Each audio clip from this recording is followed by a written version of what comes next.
What's good, Chicago? We are here E3 2019. We're hanging out at the Ubi booth. I'm hanging out with Emil Daubon. We're hanging out at Ghost Recon. We're chilling in the spot. What's up, Emil? How are you doing? Good, man. Good. How you doing? All right. Oh, well, you're supposed to put the mic next to your mouth when you talk. I'm doing okay. I'm doing really well. I had a chance to just finish up a gameplay session. The game feels really, really good. I'm trying to wrap my brain around all the things that I just saw after getting killed multiple times by multiple drones in multiple places. Yes. You want to talk a little bit about what you've been doing on the team? Yeah, absolutely. So I came on board as an additional content writer originally. And then because of my background in special forces, that role quickly evolved into writer and military technical advisor. So I've been helping with consulting on all the authenticity aspects and the military aspects. And then predominantly I'm a writer. The stuff I've always been interested to ask folks who have done that work, where you come in as a authenticity person on the team, is, how does that work when you kind of start the process? When they're like, hey, when they bring you in, they're like, we have a hole in our game in this particular place, and we want you to fill that. Is it like, we don't know what weapons we want to put into the game, we don't know what kind of artillery, we don't know what kind of tech we want to put in?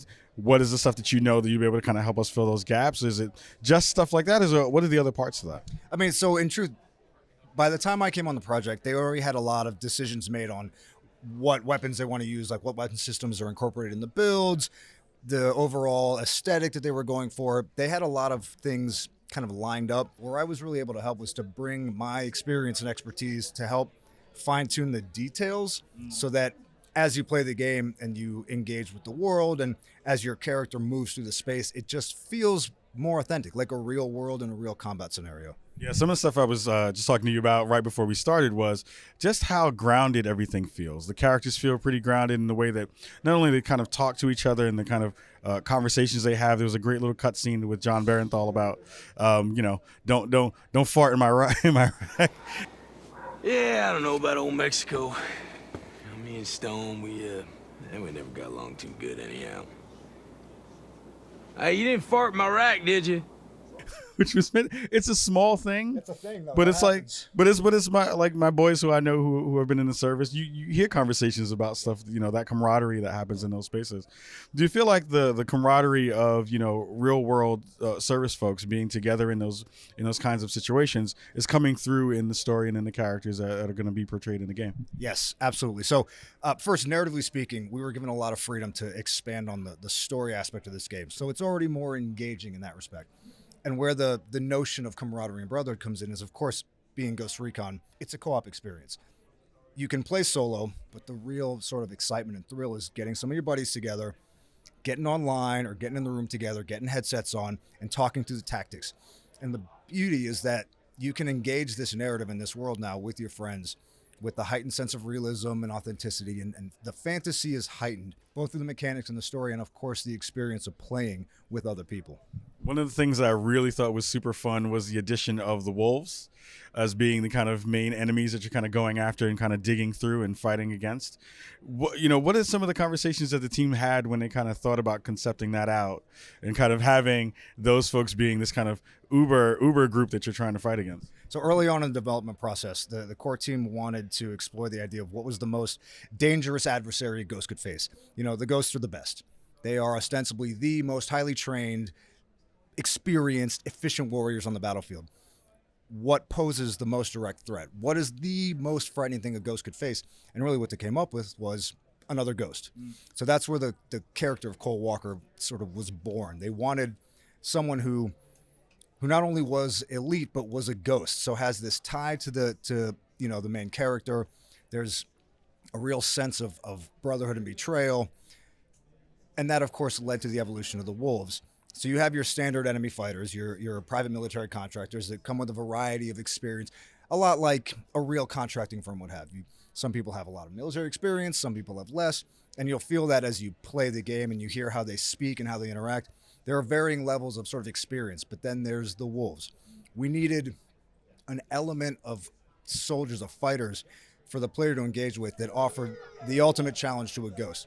So you have a group of warriors already highly trained and experienced, now being led by ostensibly the fiercest special operator of all time, Cole Walker, engaged strictly in a manhunt to find you. One of the other parts that I thought was really interesting was how dynamic the world was in terms of missions.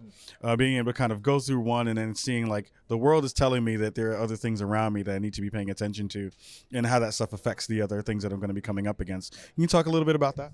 So the real idea was there is an overarching linear narrative, you could consider it. There is an overarching storyline. What happened on this island? What's exciting is the open world offers us the opportunity to expand the story in ways that we really couldn't with a straight linear game. And that's where these faction missions come into play. So the factions are opposing groups that are also engaged in this struggle on the island that you'll encounter as you maneuver through the world.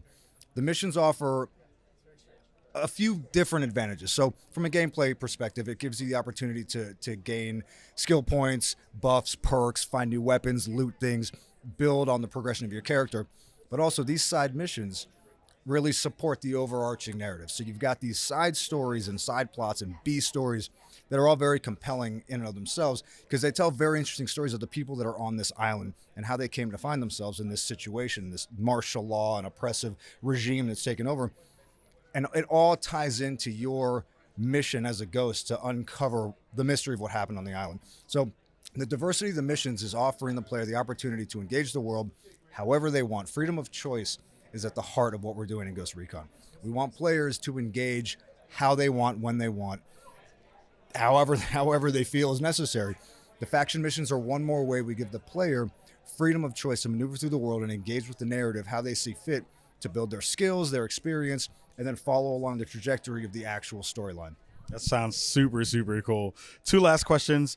As a writer on the game, what is some of the things that you're super excited for people to kind of find? Of course, no spoilers, but stuff that you're kind of hoping that people will kind of get from the narrative that you're building in Ghost Recon. Well, so one of my main focuses with writing was on systemic voices and AI interface. So AI historically in games is sometimes a secondary consideration. You want to give the world some depth and texture, some humanity, but it's not always a direct focus. So we tried to restructure that with this game so that as you maneuver the world and as you encounter these different characters, they actually have more humanity to them. You can feel the texture to the world through the characters. So we've created a whole new series of systems for AI. So there's layered barks upon layered barks, a lot of different interactions, a lot of new dialogues, choices, cutscenes, optional dialogues. The world we've created has a lot more texture than even we anticipated in the beginning. And we achieved a lot of that through the systems, which is, I'm not going to say unique to this, but I think we've managed to achieve an even more sort of satisfying balance of realistic feeling human characters and AI. And ultimately, it just lends itself to the heightened fantasy of being a ghost in this world. As you meet these characters, you're not going to hear the same sort of tired barks and rhetoric. The AI is adaptive. It knows where you are. It knows what you're doing. It reacts to you. It talks to you. I mean, it feels real. It really, really does. And I'm tremendously proud of the work we've done on the systems. That's super, super cool. Before I let you go, last question. For the folks at home, as soon as they load the game up, as soon as they loot the game up, don't loot the game, buy the game. As soon as they load the game up, what's one of the first things you want them to check out? Wow. And the first things. The beauty is you can't have that kind of direction. You don't get to know what happened. And that's what's exciting is from the time you load the game up, it's a mystery. All you know is you've been sent to this island to investigate the happenings without a lot of context, a lot of information. Your helicopters are attacked. You wake up. Everyone you were with is ostensibly dead. You are on your own behind enemy lines, hunted, and you have to figure out what's going on. That's what we want people to do. We want them to engage with the mystery and uncover what happened on Aroa. Brother, thank you so much for coming through. Thank you so much for taking the time. Everybody, Chicago, 3, 2, 1. We are still here. E3 2019. We're still hanging out with the Ghost Recon folks, hanging out with the Ubi folks. We got more stuff coming to you.